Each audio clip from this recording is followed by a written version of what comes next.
புதிய ஆண்டிலே எதிர்வரும் மே மாதம் இளைப்பாற இருப்பதாக அறிந்து அவரை முதற்கண் வாழ்த்தி நன்றி சொல்கின்றேன். இன்றைய விழாவினுடைய பிரதம அதிதியாக வர இருந்திருக்கின்ற கௌரவ ஆளுநர் அவருடைய தந்தை பரமேஸ்வரா கல்லூரி பழைய மாணவர், குறிப்பாக பரமேஸ்வரா கல்லூரி பண்டித பாடசாலையினுடைய பழைய மாணவர், கலாசாலை பழைய மாணவர். எனவே ராமநாதன் கல்லூரியோடு தொடர்புபட்ட ஒரு குடும்பத்திலே இருந்து பிரதம அதிதி வருகை தந்திருக்கிறார். சிறப்பு அதிதி கலை பாரம்பரியமிக்க அளவற்றியிலே பிறந்து இன்றைக்கு பிரதி கல்வி படிப்பாளராக இருக்கின்ற திரு சிவசிவா அவர்கள், ஆசிரியை வழங்கி இருக்கின்ற ஸ்ரீகாந்த் சர்மா அவர்களும் எங்கள் மதிப்புக்குரிய ஒரு அதிபர். சபையிலே முன்னாள் அதிபர்கள், ஆசிரியர்கள், பழைய மாணவர்கள் எல்லோரும் இருக்கின்றனர். சார் பொன்னம்பலம் ராமநாதன் அவர்கள் 1851 ஆண்டு பிறந்து 1930 இறைவதம் அடைந்தவர். இந்த நாட்டிலே வாழுகின்ற தமிழர்களுக்கு மிக பெரும் பெருமைகளை தேடி தந்த ஒரு அற்புத மகா புருஷன். கல்வியிலே வல்லவராக விளங்கி 14 வயது கிடைக்கின்ற போதே இந்தியாவுக்கு சென்று பட்டம் பெற்று, இங்கிலாந்துக்கு சென்று பட்டம் பெற்று, பிரித்தானிய ஆட்சியிலே ஒரு சிறந்த வழக்கறிஞராக 23 வயதிலேயே ஒரு சிறந்த வழக்கறிஞராக திகழ்ந்தார். ஆங்கிலத்தை உச்சரிப்பதும் ஆங்கில இலக்கியத்திலே ஆழமும், சைவ சித்தாந்தத்தை சிறப்பாக கற்று சைவ சித்தாந்த ஆளுமை மிக்க இருமொழியிலும் வல்லமை மிக்க பேச்சாளராக, சிங்கள மொழியிலும் சிறந்த ஒரு பேச்சாளராக, மும்மொழி பாண்டித்தியம் மிக்க ஒரு பேரறிஞராக விளங்கியவர். அவருடைய காலம் மிக பொற்காலம். அவர்கள் இலங்கையினுடைய சட்டசபையிலே தமிழர்களுடைய பிரதிநிதியாக கலந்து கொள்ளுகின்ற வாய்ப்பு ஏற்பட்ட காலம் ஒரு சிறப்புக்குரியது. இன்றைய தலைமுறைக்கு தெரியாது, ராமநாதனுடைய குடும்பத்தை சார்ந்த 5 தலைமுறை சட்டசபையிலே இருந்திருக்கிறார்கள். முதலாவது தலைமுறை முத்துக்குமார், மானிப்பாயிலே பிறந்த சார் முத்துக்குமார் பிரித்தானியருடைய ஆட்சி காலத்திலே சட்டசபையிலே இருந்தார். 2வது சேர்மன் ராமநாத், 3வது சேர்மன் அருணாசலம், 4வது அருணாசலம் மகாதேவா அவர்கள், 5வது DM சுவாமிநாதன் அவர்கள்.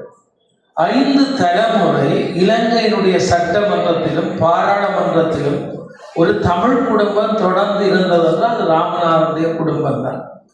அந்த அளவுக்கு இலங்கையிலே கல்வி புலமை மிக்க ஒரு குடும்பமாக அந்த குடும்பம் திகழ்ந்தது. ராமநாதன் அவர்கள் கல்வியில் மட்டுமல்ல வாணிபத்திலும் வல்லமை பொருந்தியவராக விளங்கினார்.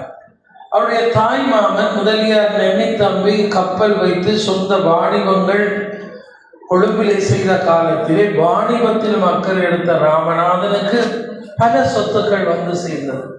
பிரித்தானியருடைய ஆட்சி காலத்திலே இவருக்கு ஒரு வழக்கறிஞர் பதவி மட்டுமல்ல, பிரித்தானியருடைய ஆட்சிக்கு உட்பட்ட இடங்களிலே வழக்கு பேசுகின்ற அனுமதியும் கிடைத்தது. சிங்கப்பூர், மலேசியா, பர்மா, இந்தியா, இலங்கை போன்ற நாடுகளிலே நீதிமன்றங்களிலே போய் உச்சமான வழக்குகள் பேசி அதிலே நிறைய பணம் சம்பாதித்தவர்.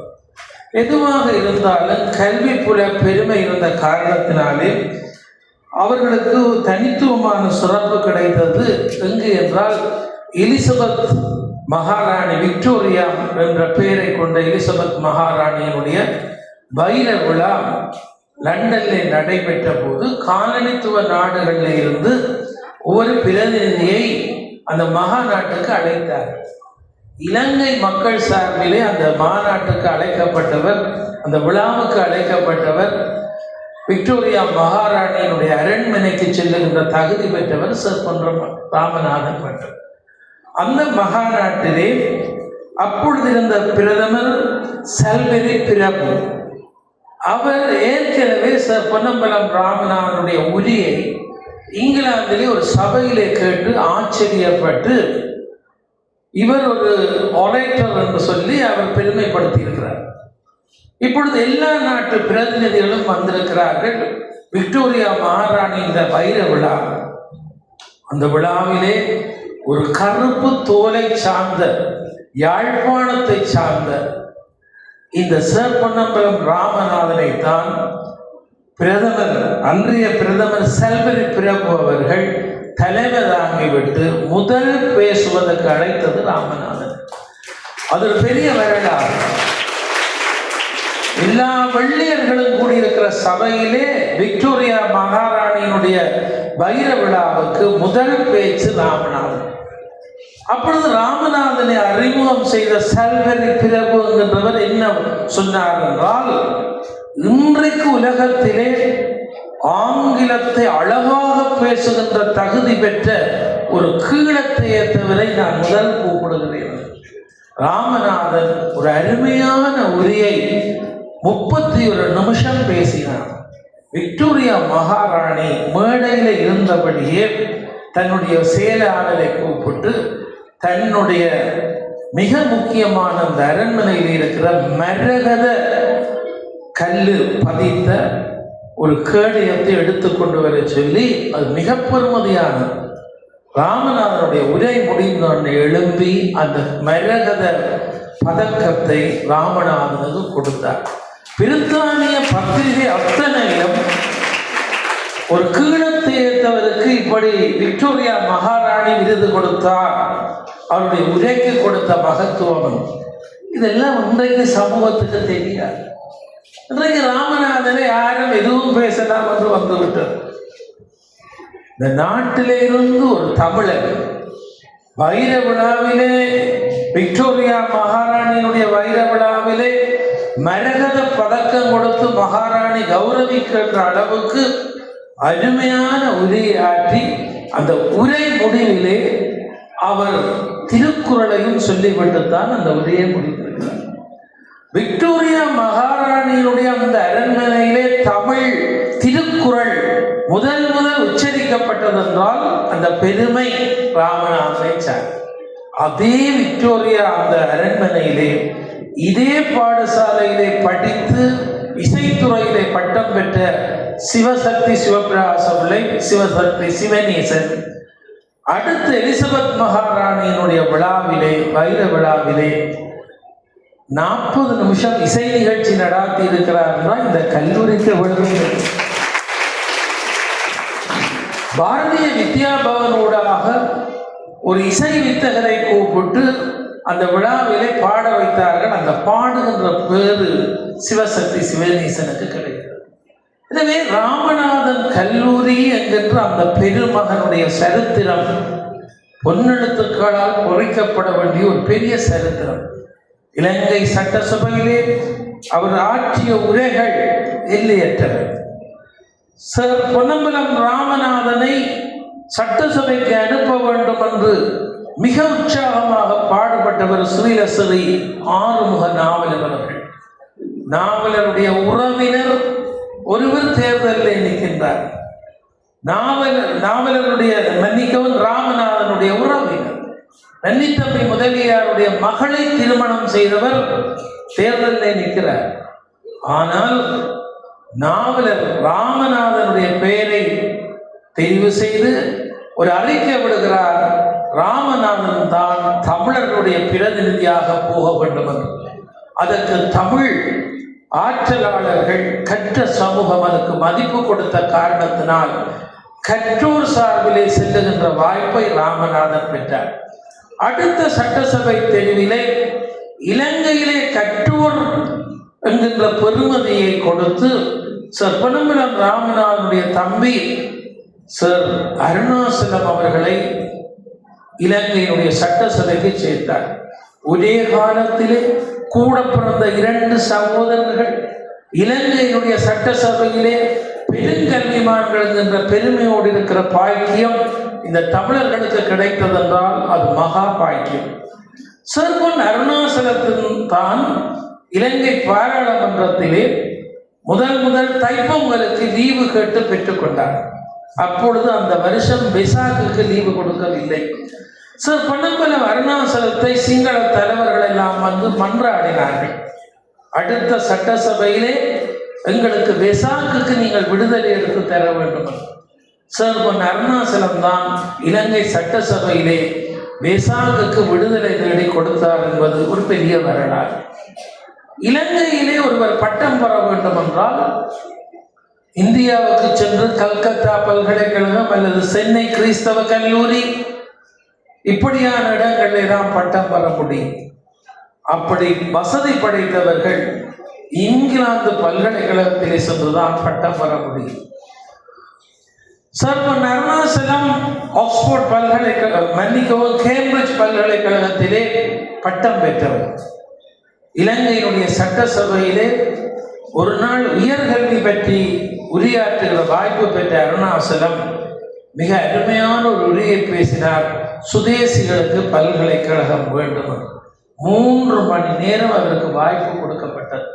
அவர் இலங்கையிலே பல்கலைக்கழகம் வேண்டும் சுதேசிகளுக்கு. அந்த பல்கலைக்கழகத்தை சிந்தனையை ஏற்று பிரிட்டிஷ் அரசாங்கம் சார் பொன் அருணாசலத்தையும் பெனாண்டோ என்கின்ற அறிஞரையும் மார்ஸ் என்கின்ற அறிஞரையும் நியமிக்கிறார்கள். சுதேசிகளுக்கான பல்கலைக்கழக திட்ட வரைவை மேற்கொண்டு இடத்தையும் கண்டுபிடியுங்கள். அந்த முயற்சி தான் பிற்காலத்திலே பேராதனை பல்கலைக்கழகம் எழுவதற்கு இவர்தான் இடங்காட்டிய காரணத்தினாலே தான் முதல் திறக்கப்பட்ட பேராதனை பல்கலைக்கழகத்தினுடைய கட்டிடம் ஒன்றுக்கு சார் பொன் அருணாசலம் மண்டபம் என்று பேர் வைத்தார். முதல் பல்கலைக்கழகம் ராயல் கல்லூரியிலே குயின்ஸ் பல்கலைக்கழகம் என்று தொடங்குவதற்கு சார் பொன்னம்பலம் ராமநாதன் பெரும் முயற்சி எடுத்தார். சார் பொன்னம்பலம் ராமநாதனும் அருணாசலமும் முதல் பல்கலைக்கழகத்தினுடைய திறப்பு விழாவிலே மேடையிலே 2 பேரும் தலப்பாவோடு இருக்கின்ற புகைப்படம் சமீபத்திலே வெளிவந்திருக்கிறது. இலங்கையினுடைய முதலாவது பல்கலைக்கழகத்திலே 2 தமிழர்கள் முன்னாசனத்திலே இருக்கிறார்கள். பிரிட்டிஷ் கவர்னர் நடுவிலே இருக்கிறார்கள். 2 பக்கம் இந்த தமிழர்கள் இருக்கிறார்கள். அந்த தமிழர்கள் ராமநாதனும் அருணாசலம் அவர்கள் தான் முதல் விரிவுரையாளர்களை தேர்ந்தெடுக்கிற பேரும் பெற்றார்கள். அதனுடைய விளைவுதான் பிற்காலத்திலே சுந்தரலிங்கம் என்கின்ற கணித நிபுணர் பிரித்தானியாவிலே இருந்து கொழும்பு பல்கலைக்கழகத்துக்கு கணிதம் கற்பிக்க வந்தது. விக்டோரியா மகாராணிக்கு கணிதம் கற்பித்த அவரை இங்கே அழைத்ததும் அவர்கள் பல்கலைக்கழகத்திலே முதல் விரிவுரையாளரானதும் பின்னாலே சுவாமி விபுலானந்தர் போன்றவர்கள் அந்த பல்கலைக்கழகத்திலே முதல் தமிழ் பேராசிரியர் ஆனதற்கும் வித்திட்டவர் அருணாசலம். சார் பொன்னம்பலம் ராமநாதன் 1-2 காரியம் இல்லை, 1000 காரியங்கள் செய்திருக்கிறார். இன்றைக்கு இருக்கின்ற தலைமுறை வரலாறுகளை படிப்பதில்லை. பல பல்கலைக்கழக கல்விமான்களும் முழுமையாக சார் பொன்னம்பலம் ராமநாதன் பற்றிய அடிப்படை வரலாறுகளை படிப்பதில்லை. மிக கஷ்டப்பட்டு சாவகச்சேரி இந்து கல்லூரி அதிபராக இருந்த வைத்திலிங்கம் அமரர் வைத்திலிங்கம் அவர்கள் life of sir Ponnambalam Ramanathan என்று மிகப்பெரிய வால்யூம் 9 வால்யூம் அது பிறகு 3 புத்தகமாக சுருக்கி வெளியிடப்பட்டது. இன்றைக்கு யார் வாசிக்கிறார்கள்? அந்த புத்தகங்களை யார் தேடுகிறார்? எனவே சார் பொன்னம்பலம் ராமநாதனுடைய பணிகள் எல்லையற்றது. சார் பொன்னம்பலம் ராமநாதன் கொழும்பிலே வசித்துக் கொண்டிருந்த காலத்திலே அவரை எல்லா நாடுகளும் ஆத்மீக உரைக்கு அழைத்தார். சுவாமி விவேகானந்தர் சிகாகோவிலே பேசுவதற்கு முதலே அமெரிக்காவிலே ஒரு ஆத்மீக மகாநாட்டிலே கீழத்தைய தத்துவங்களை பற்றி பேசுமாறு அழைக்கப்பட்டவர் இந்த யாழ்ப்பாணத்தை சேர்ந்த சார் பொன்னம்பலம் ராமநாதன் அவர்கள். அவர் அமெரிக்காவிலே உரையாற்ற போவதற்கு முதல் ஆஸ்திரேலியாவிலே உரையாற்ற போகிறார். ஆஸ்திரேலியாவிலே போய் உரையாற்றிய போதுதான் அவருக்கு இன்றைக்கு நாங்கள் சிலை திறந்திருக்கின்ற லேடி ராமநாதன் என்று சொல்லப்படுகின்ற ஹாரிசன் என்ற இயற்பெயரை கொண்ட அமெரிக்கா விக்டோரியாவிலே பிறந்து பிரித்தானிய குடும்பத்துக்கு மகளாக பிறந்து அங்கே அலேட் என்று சொல்லப்படுகின்ற இடத்திலே வசித்த ஹாரிசன் அவர்கள் கிறிஸ்தவ தத்துவவியல் தொடர்பாக பட்டப்படிப்பை மேற்கொண்டு ஒரு ஆத்மீக விடயம் தொடர்பாக கீழத்தியத்தில் இருந்து ஒருவர் பேச வந்திருக்கிறார் என்று பேச்சு கேட்க போனார். அப்படி பேச்சு கேட்க போனவருக்கு 21 வயசு. அந்த ஹாரிசன் ராமநாதனுடைய பேச்சினால் ஈர்க்கப்பட்டு பேச்சு முடிந்தோடனே அந்த காலத்திலே எழும்பி கேள்விகள் கேட்கலாம். ராமநாதனிடத்தை அடுத்தடுத்து கேள்வி கேட்டிய ஹாரிசன் அவர்கள் ராமநாதனுடைய பேச்சினால் ஈர்க்கப்பட்டு ராமநாதனிடம் முகவரி கேட்டார்கள். எனக்கு சந்தேகம் பெறுகிற போது நான் கடிதம் எழுதுவேன், நீங்கள் எனக்கு பதில் எழுத வேண்டும். ராமநாதன் கொடுத்தார். இவர்கள் கிறிஸ்தவத்திலே இருக்கின்ற பைபிள் தொடர்பான சில தனக்கேற்பட்ட சிந்தனைகளுக்கு கடிதம் எழுதினார். ராமநாதன் பைபிளை முறையாக வாசித்து அதுக்கு பதில் எழுதினார். அந்த பதிலை கேட்ட ஹாரிசன் என்ன செய்தார்? ராமநாதனிடம் ஒரு அன்பான கட்டளை விடுகிறார். அவர் ரோயல் குடும்பத்தில் பிறந்தவர்.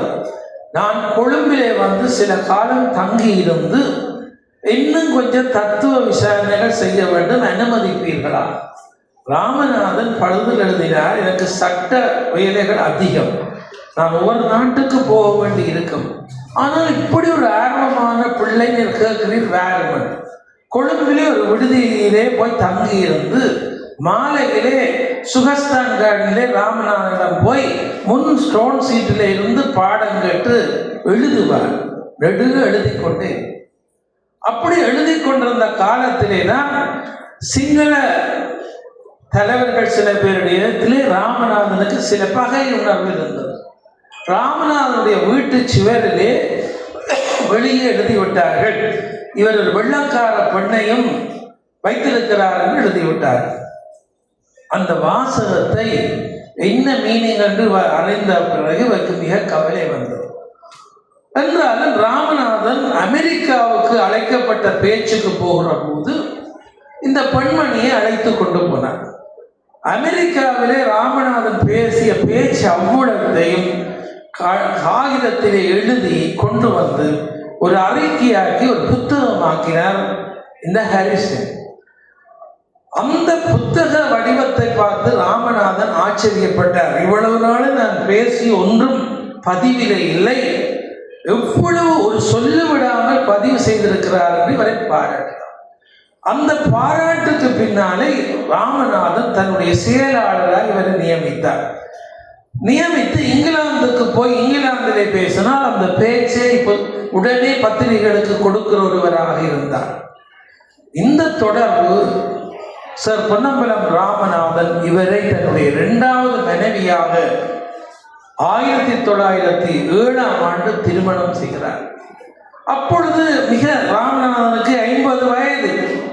இந்த பெண் இளம் பெண். எத்தனையோ விமர்சனங்கள் இருந்த காலத்திலே இந்த லேடி ராமநாதன் சைவ பாரம்பரியத்துக்கு மாறி ஒரு கிறிஸ்தவ பெண்மணி 8 முழ சேலை கட்டி குங்குமம் அணிந்து தாலி அணிந்து இவரோடு இந்தியாவுக்கு போகிறார். இந்தியாவிலே பல கோயில்களை தரிசிக்கிறார். நீண்ட நேரம் தியானத்திலே இருக்கிற வழக்கம் இவருக்கு ஏற்பட்டது. லீலாவதி ராமநாதன் என்கிற நாமம் இவருக்கு சூட்டப்பட்டது. அந்த லீலாவதி ராமநாதன் வெறும் தஞ்சாவூரில் ஒரு பெரிய விழாவிலே கலந்து கொண்ட போதுதான் அருப்பரானந்தர் என்கின்ற மகா சித்தரை சந்திக்கிற வாய்ப்பு கிடைத்தது. மிக ஆங்கில புலமையுடைய அந்த சித்தரிடம் சில கேள்விகளை கேட்டார். சித்தர் இவரை ஆசீர்வதித்து விட்டு ராமநாதனுக்கு சொன்னார், ஒரு தவ பயனாக எனக்கு இவர் கிடைத்திருக்கிறார். இவரிடம் உயர்ந்த தர்ம சிந்தனை உண்டு, பரோபகார சிந்தனை உண்டு. உன்னுடைய வரலாற்றை என்னை காக்கக்கூடிய தகுதி இவருக்கு உண்டு என்று சொன்னார். ராமநாதன் அந்த அருப்பரானந்தருடைய சிந்தனைக்கு மதிப்பு கொடுத்தார். அப்பொழுதுதான் லேடி ராமநாதன் சொன்னார், நாங்கள் எங்கென்றாலும் போய் சேவை செய்ய வேண்டும், தர்ம காரியம் செய்ய வேண்டும். திருமணமாகி 6 மாதங்களிலேயே இதுவரை யாழ்ப்பாணத்துக்கு வருகிறார். 2007 திருமணம் நடந்து 2007 யாழ்ப்பாணத்துக்கு வந்து ஆனக்கோட்டை மூத்த விநாயகர் கோயிலை தரிசிக்கிறார். மருதடி பிள்ளையார் கோயிலை கும்பிடுகிறார்கள். அதற்கு பின்பு கீழ்மலை நகுலேஸ்வரன் கோயிலுக்கு போகிறார்கள். இந்த நேர அட்டவணைக்கு மத்தியிலே தான் அவர்கள் நல்லூர் கந்தசுவாமி கோயிலுக்கு போன போது செல்லப்பா சுவாமிகளுடைய சந்திப்பு. செல்லப்பர் ராமநாதனை முதலில் மதிக்கவில்லை. இன்னும் இருட்டிலே இருக்கிறார் என்று அவர் திட்டினார், ஏசினார். ராமநாதன் விளங்கி கொண்டார், திருப்பி போனார். அப்பொழுதுதான் சொன்னார், கொட்டடா உதறடா, நல்ல தர்ம காரியம் செய்யடா. அதனுடைய விளைவுதான் 1909 இந்த ராமநாதன் கல்லூரிக்கு அத்திவாரப்படப்பட்டது. லேடி ராமநாதன் யாழ்ப்பாணத்திலேயே தங்க வேண்டும் என்று ஆசைப்பட்டார். அப்பொழுது இந்த பாடசாலை கட்டுகிறதுக்கு அத்திவாரம் போடுவதற்கு முதலே அவருடைய வீட்டுக்கு அத்திவாரம் போட்டார். அந்த வீடு அத்திவாரம் போடப்பட்டது. 2007 திருமணமாகி 9 இடையிலே ராமநாதன் கல்லூரியை கட்டுவதற்கு 2 இடத்திலே காணி வாங்கப்பட்டது. ஆனால் ஒரு காணியும் லேடி ராமநாதனுக்கு பிடிக்கவில்லை. கோப்பாய் ஆசிரிய கலாசாலை இருக்கிற காணி பெரிய காணி வாங்கப்பட்டது. ஆனால் அங்கே இருந்த மரங்கள் செழிப்பில்லை, மண் சரியில்லை. இந்த காணியை தீர்மானித்த போது லேடி ராமநாதனுக்கு பெரிய மகிழ்ச்சி. இந்த காணியை தீர்மானித்த உடனே இங்கேதான் நான் வசிக்க வேண்டும் என்று கேட்டார். ராமநாதன் கொழும்பிலே சுகஸ்தான் கார்டிலே இருக்கிற போது லேடி ராமநாதன் வரைபடங்களை வரைவோம் என்று ஒரு பேகர் இனத்தை சார்ந்தவரை அழைத்து ராமநாதன் கல்லூரி எப்படி கட்டுப்பட வேண்டும் என்று தீர்மானித்தார். எப்படி விக்டோரியாவிலே தான் படித்த பாடசாலை இருந்தது, அந்த பாடசாலை அடேலைட் என்று சொல்லப்படுகின்ற இடத்தில் இருக்கின்ற ஒரு பெரிய பாடசாலை. அந்த பாடசாலையினுடைய அமைப்பு தான் ராமநாதன் கல்லூரி. 4 பக்கத்தாலும் தண்ணீர் வந்து அந்த தண்ணீர் பூக்கண்டுகளுக்கு போக வேண்டும், காற்றோட்டம் வேண்டும்.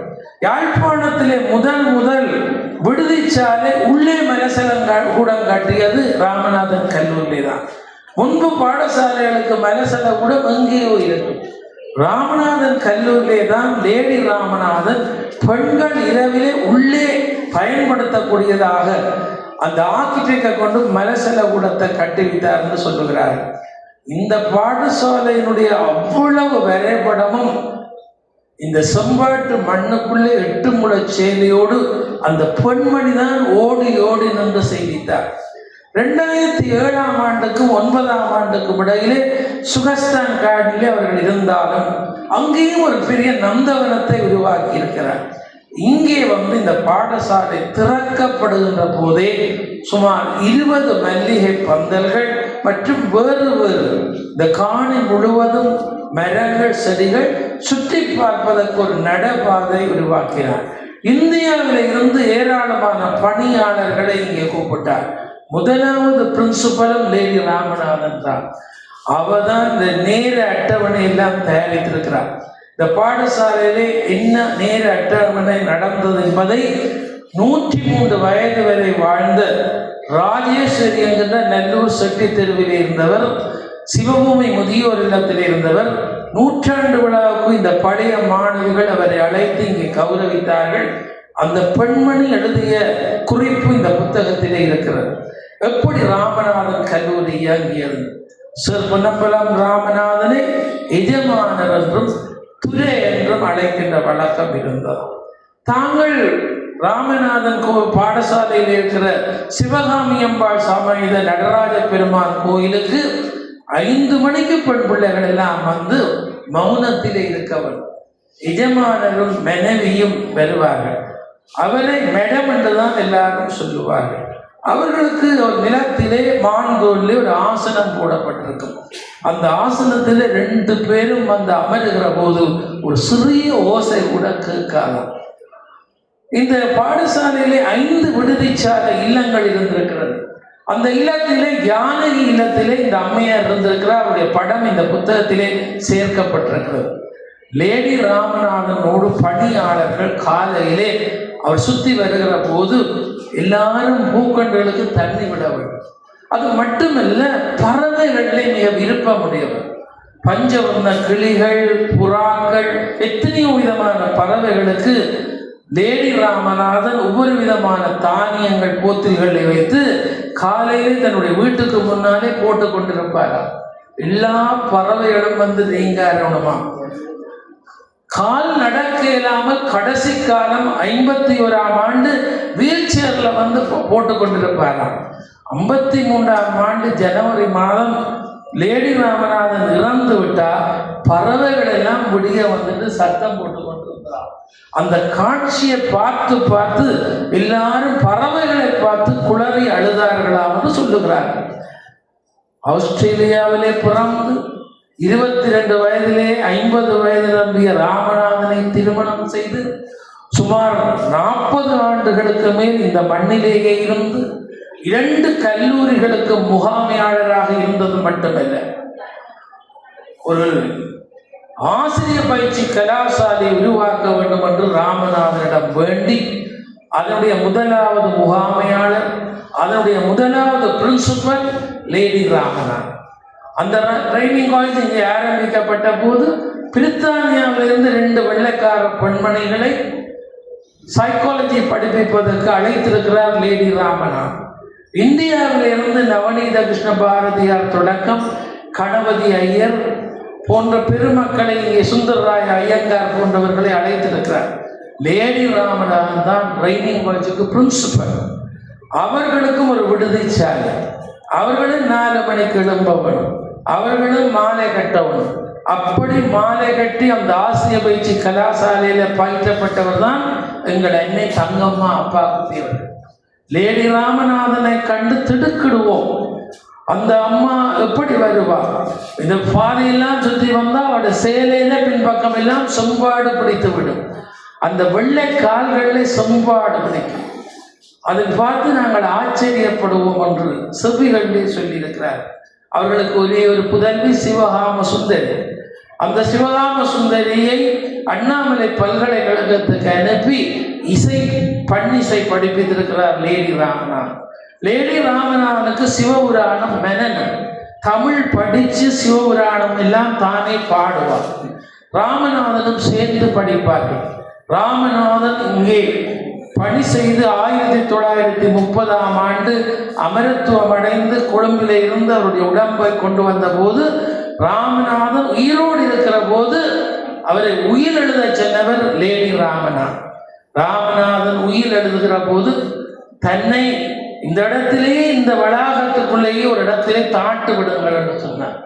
லேடி ராமநாதன் அவர் சொன்னதின்படி திருநீற்று பையுக்குள்ளே அவரை வைத்து சிவபுராணம் எல்லாம் பாடி, சுண்ணாகத்தை சேர்ந்த ஒரு சைவ குரு அவரை அழைத்து அவரை கொண்டு கிரியைகள் செய்து, கரணவாயில இருக்கிற ஒரு சைவ குருவை அழைத்து அவரை கொண்டு கிரியை செய்து மருகர் ராமநாதனை கொள்ளி வைக்க சொல்லி லேடி ராமநாதன் தான் அந்த விழாவுக்கு தலைமை தாங்கினார். DS சிவநாயக்கா போன்ற பெருமக்கள் பேசினார். லேடி ராமநாதன் அதை அந்த சமாதியை வைத்து விட்டு மேலே ஒரு சிவலிங்கம் வைத்தது மட்டுமல்ல, அன்று தொடக்க முயற்சி செய்து கருங்கல்லாலே ராமநாதனுக்கு ஒரு சமாதி கோயிலை இந்த வெள்ளக்கார பெண்மணி தான் கட்டுவித்தார். அதுக்கு பின்னாலே ஒரு துறவு வாழ்வு வாழ்ந்தார். பெரிய வீட்டை நடேச பிள்ளைக்கும் சிவகாம சுந்தரிக்கும் கொடுத்து விட்டு இப்பொழுது முன்னாலே ஒரு வீடு இருக்கிறது, நீங்கள் பார்த்தால் தெரியும், கொஞ்சம் சற்று உடைந்து போயிருக்கிறது. அந்த வீட்டிலே தான் லேடி ராமநாதன் கடைசி காலத்திலே நீண்ட நேரம் தியானத்திலே இருந்தார். இப்பொழுது தான் இறக்கப் போவது எனக்கு தெரிகின்ற காலத்திலே நடேச பிள்ளையை சிவகாம சுந்தரியை கூப்பிட்டு நான் சொல்லுவதை எழுதுங்கள் என்று எழுதி வைத்தார்.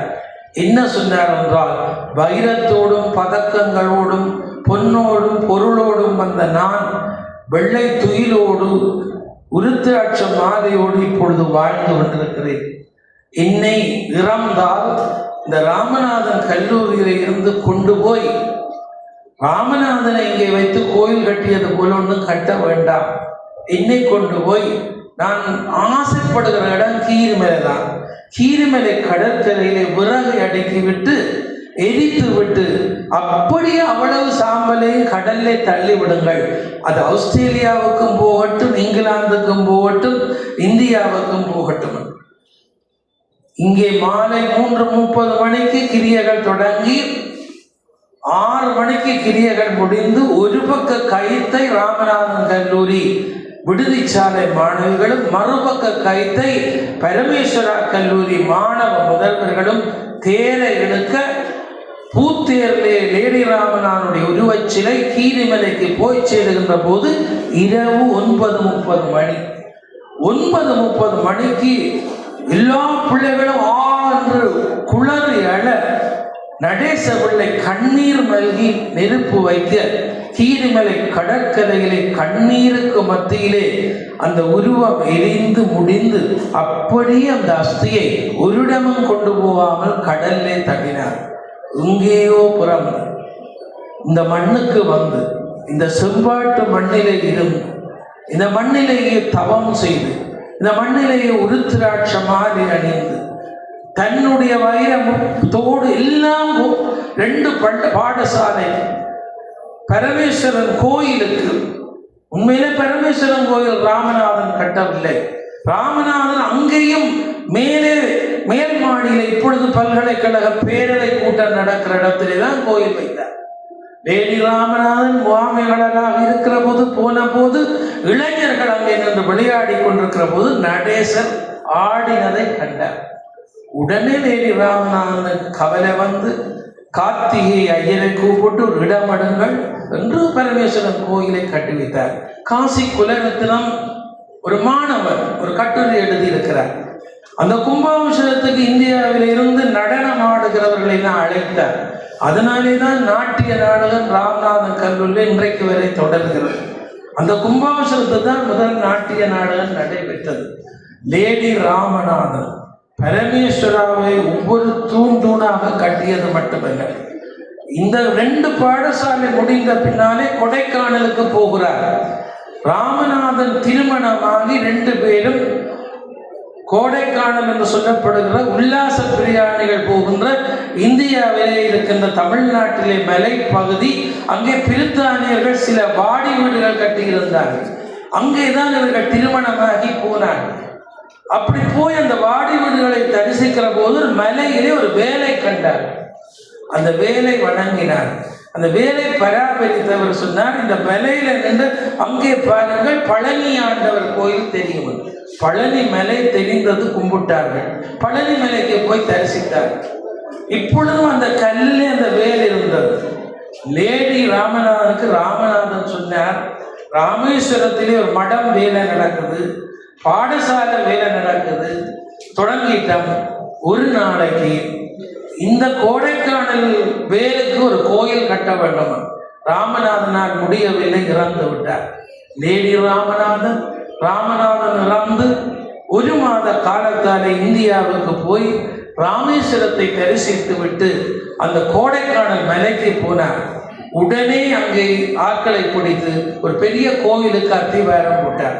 அந்த கோயில் இன்றைக்கு மிகவும் சுற்றுலா பிரயாணிகளை கவர்ந்திருக்கின்ற கோடைக்கானல் பழனி முருகன் கோயில். அந்த முருகன் கோயில் நடேச பிள்ளையிடம் பின்னாலே ஒப்படைக்கப்பட்டது. நடேச பிள்ளை தன்னுடைய பராமகள் இந்தியாவிலே வாழ்ந்த பத்மினி என்கின்றவருக்கு அந்த கோயில் எழுதி கொடுத்தார். பத்மினி தன்னாலே அந்த கோயில் நடத்த முடியாது என்று சொல்லி 1972 இங்கே இந்தியாவில் இருக்கிற பழனி மலை கோயில் தர்மகர்த்தாக்களுக்கு எழுதி கொடுத்தார்கள். அந்த கோயிலுக்கு நீங்கள் போய் பார்த்தால் தெரியும், ஒரு பெரிய கல்வெட்டு எழுதப்பட்டிருக்கிறது. யாழ்ப்பாணத்தில் லேடி ராமநாதனால் இந்த கோயில் கட்டப்பட்டது. இன்றைக்கு இந்த சரித்திரங்கள் எல்லாம் உங்களுக்கு தெரியாமல் போகிறது. 1924 லேடி ராமநாதன் பெண்கள் சபைக்கு வர வேண்டும், பெண்கள் தலைமை தாங்க வேண்டும் என்று யாழ்ப்பாணம் சைவமங்கையர் கழகம் என்ற ஒரு கழகத்தை இங்கே தோற்றுவிக்கிறார். அந்த கழகத்திலே பல பேரை அங்கத்தவராக்கிறார். அந்த அங்கத்தவரில் ஒருவர் தான் ரத்னா நவரத்னம் என்று இந்த கல்லூரியில் 8 ஆண்டுகள் அதிபராகவும் முதல் பெண் கல்வி பணிப்பாளராக வடமாநிலத்தை சிறப்பித்த ரத்னா நவரத்னம் அந்த சைவ மங்கையர் கழகத்தினுடைய செயலாளராக இருந்திருக்கிறார்.